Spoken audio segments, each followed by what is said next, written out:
I am drinking this really delicious 3 cinnamon tea, and I can't stop smelling it. Hey book buddies, I'm Eric from Lonesome Reader. This month has been a big old whirlwind of book clubs and book readings and book prizes.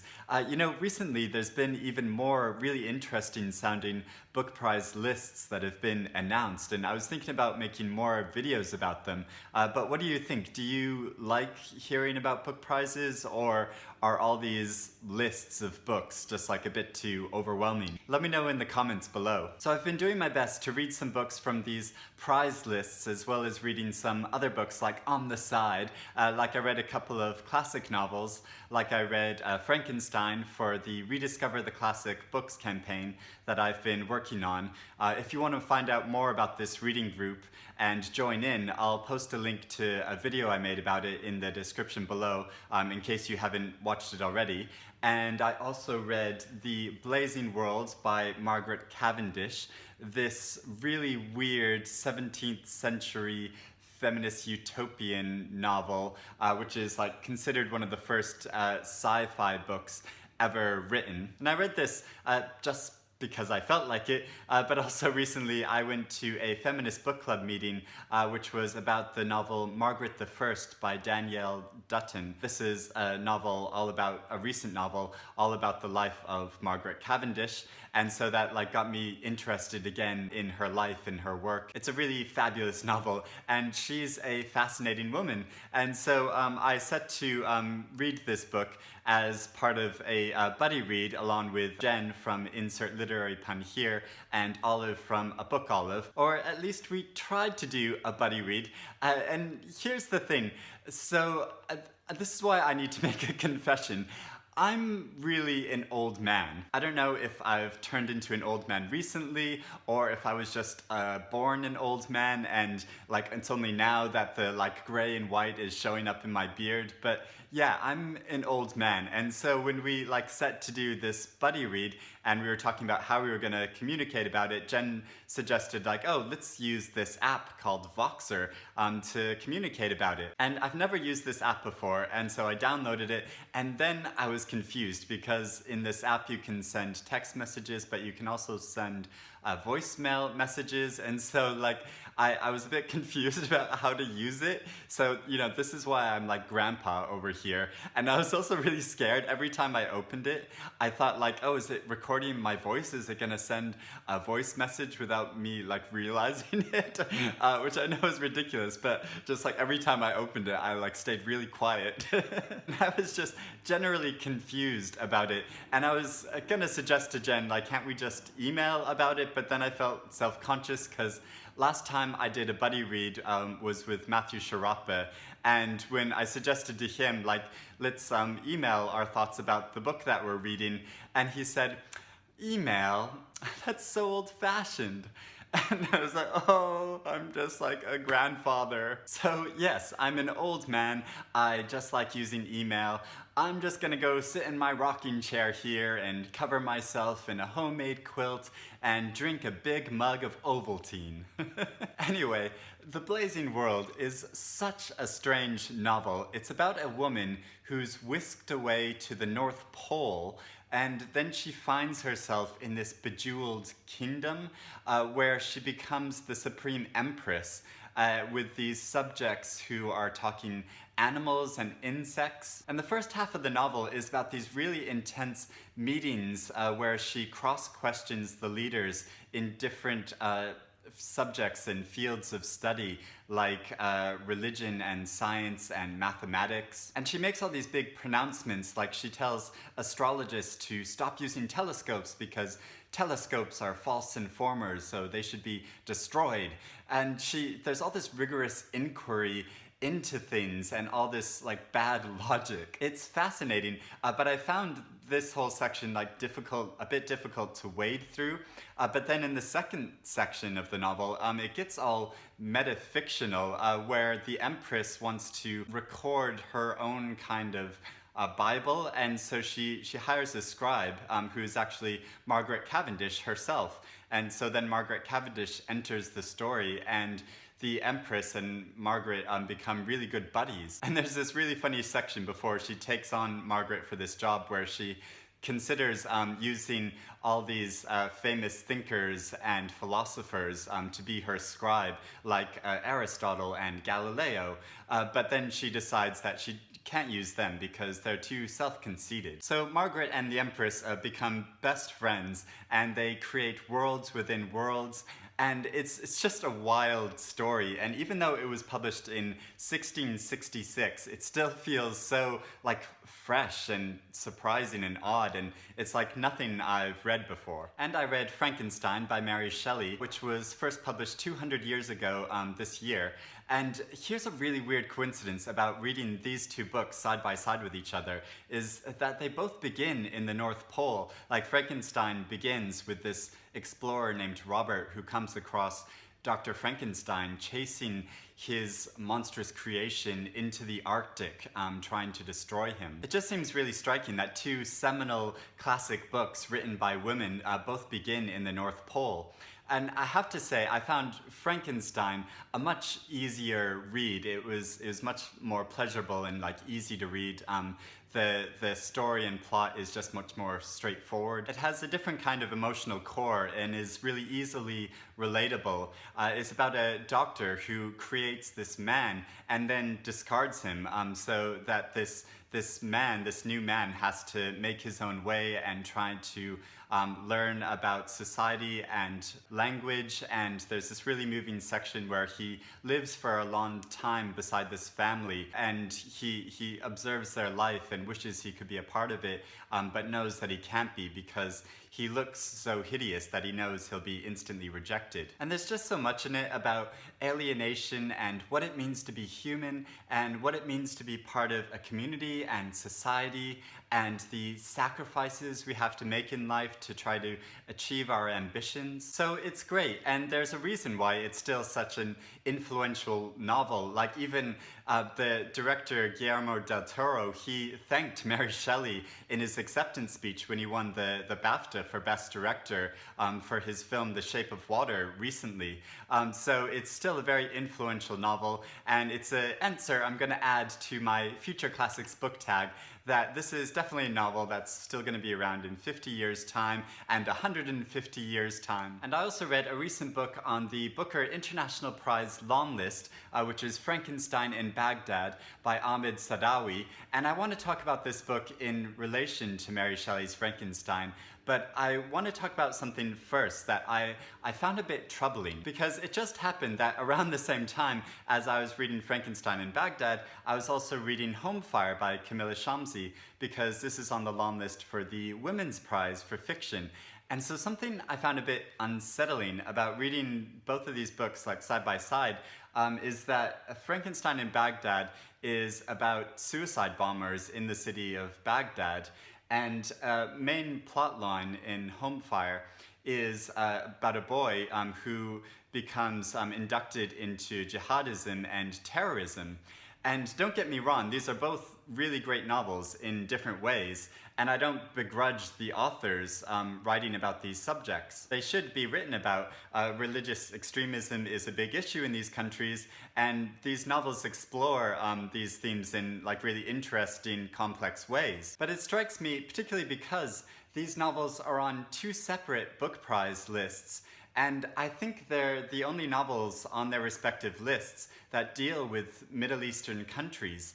And the main subjects of these novels are about these headline subjects, which most Westerners automatically think about when they think of these Middle Eastern countries. So in a way, it feels like if this is the main literature that Western readers are consuming about Middle Eastern countries, isn't that just perpetuating stereotypes? Because I'm sure there is so much more about Muslim culture and Iraqi culture than just terrorism. Again, I'm not blaming or judging these particular novels. I'd just like to see a greater plurality of stories about Muslim culture and Middle Eastern life in novels.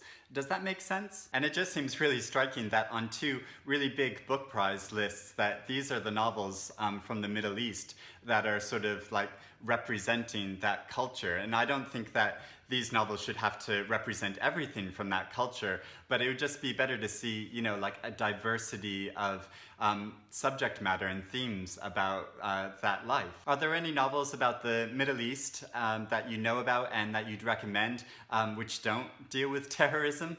Like a novel that I'd really recommend is called The Repercussions by Catherine Hall, and this shows a really different side to life in Afghanistan. It was one of my favorite books of 2014. But back to this actual novel, Frankenstein in Baghdad. It's really fascinating reading this after Mary Shelley's Frankenstein, because they both use like a similar framing device to the story in that Mary Shelley's novel is a story within a story, and so this too is like a novel within a novel, where it's a novel written by a man who was given a recorded account by a journalist. And it's the story of how a local junk seller creates a new man from the body parts of victims of terrorist attacks. And this newly formed man comes to life and goes on a rampage that really shakes up the lives of the community and the warring political forces. But it does also get into the community life of the city. So it portrays this like crazy local old woman who lives with her really mangy cat. And also the life of a local estate dealer and journalists and a hotel manager. And so it gets into the lives of all these different characters and their relationships to each other under these really tense circumstances. And it's interesting how the story of this monster comes to represent the violence in this community, which becomes this self-perpetuating thing where no one is wholly innocent and no one is wholly a criminal. It's quite a powerful and moving novel. And then Home Fire by Kamila Shamsie is a really epic family tale about a woman who's left to raise her younger twin siblings after the death of their mother and the long-time disappearance of their father.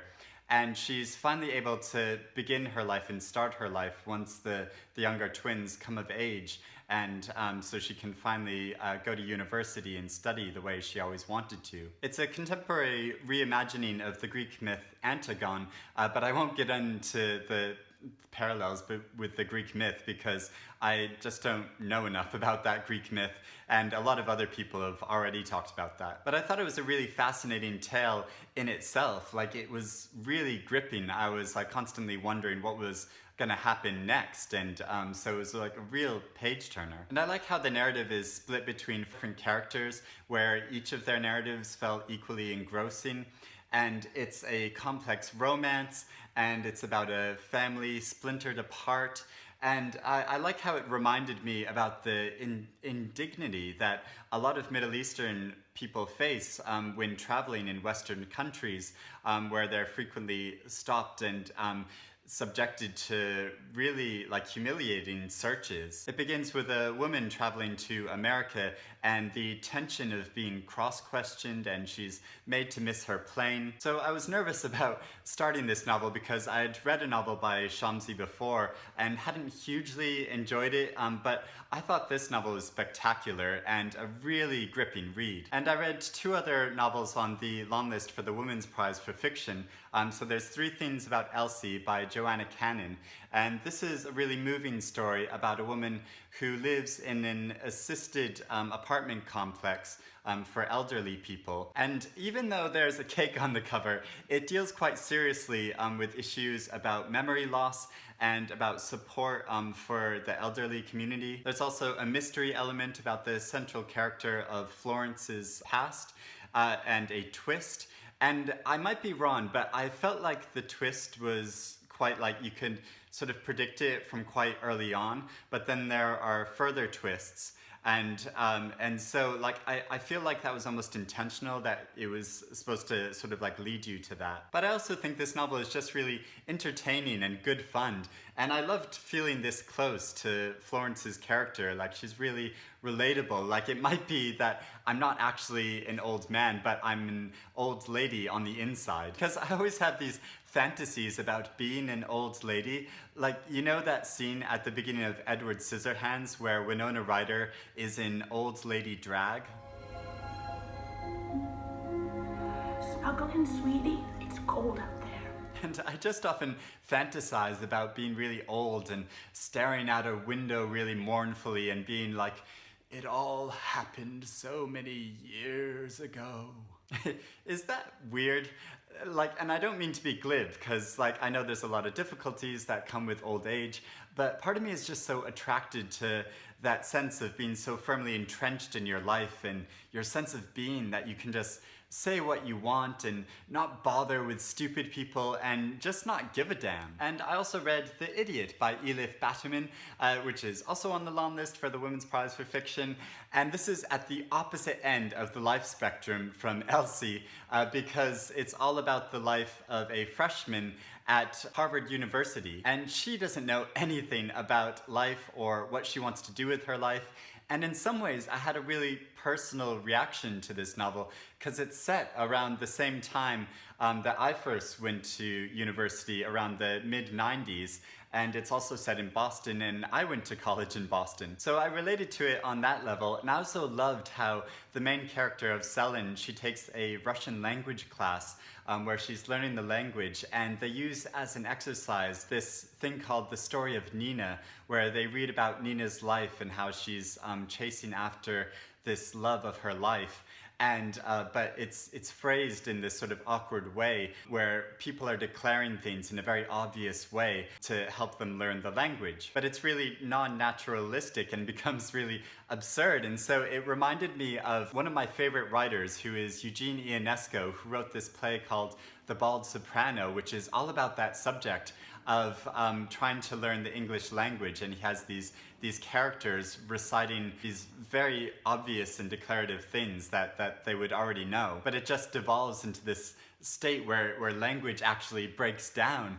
And so like The Idiot, like in a similar way, is also like this examination of language and how this character of Selin is trying to understand life through language and how that doesn't really work. And it's also ironic how the main character of Selin criticizes the story of Nina and other like Russian literature where the female protagonists are, their main character and storyline is about chasing these men, and her story becomes all about chasing this man, and she follows him to a foreign country where things don't work out as she planned. So mostly I enjoyed this novel, even though there's not much of a plot. Like there's, and I did get really impatient in some sections. Like it feels like she was endlessly waiting for the cafeteria to open in her university, which is, I know, a big part of university life. So it accurately reflects that, I think. But I also got impatient with the whole self-involvement of kind of student life, and just everything like revolved around her,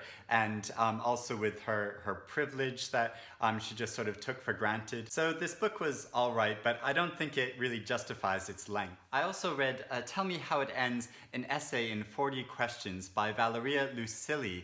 This is a really powerful, very short book, a nonfiction book about how Luiselli worked as a translator, interviewing children who were smuggled into the US, who were seeking to become permanent residents or citizens. And she goes through this standard questionnaire form that she asks these children, and she unpacks the real meaning and intention behind all of these questions. It's a really heartrending look at immigration and a nation's responsibility and the complicated relationships between countries. Like, I really think that this should be required reading in every US school. And I read Joyce Carol Oates' magnificent new book of short stories, Beautiful Days. Although a lot of the stories in this book are quite long and would probably qualify as novellas. But what I really admired about this book is like the range of styles she uses in these short stories. So some of them are like very realistic and are written in a more traditional narrative form and involve like really intense romance and love affairs that she shows, like the real wild passion and emotion of these affairs. And then some of the stories are more surreal in tone and quite like have quite a complicated structure, which is really interesting. Like there's a story called Fractals about a boy who enters this museum, this really fantastical museum about fractals, and he gets lost in this maze that involves all these different alternative lives and explores multiple realities. And then there's a really like gothic fairy tale type story about a young girl who's trapped in a painting and also trapped in the dungeon of this sadistic painter. And another story is about a former president who's forced to dig up all the bodies of the victims of his various policies, and how he's just sort of trapped in this hellish landscape, endlessly digging up all these bodies. It's a really stunning book. Of course I recommend it. It's Joyce Carol Oates, and in true JCO prolific style, she has another book of short stories out later this summer, and then a novel out at the end of this year. And finally, I read a very different kind of book, which is The Parentations by Kate Mayfield. And this is basically a historical novel with a supernatural twist. So it begins in modern-day London with a group of people who have achieved a kind of immortality. And then the novel tunnels back to hundreds of years of history and shows the lead up and development, starting in sort of rural Iceland and then moving into London. And it shows all these really different fascinating pockets of the history of London life. Feels partly gothic in tone in that there's two of the main characters are these sisters, these wealthy sisters who are very reclusive and their lives are beset by tragedy.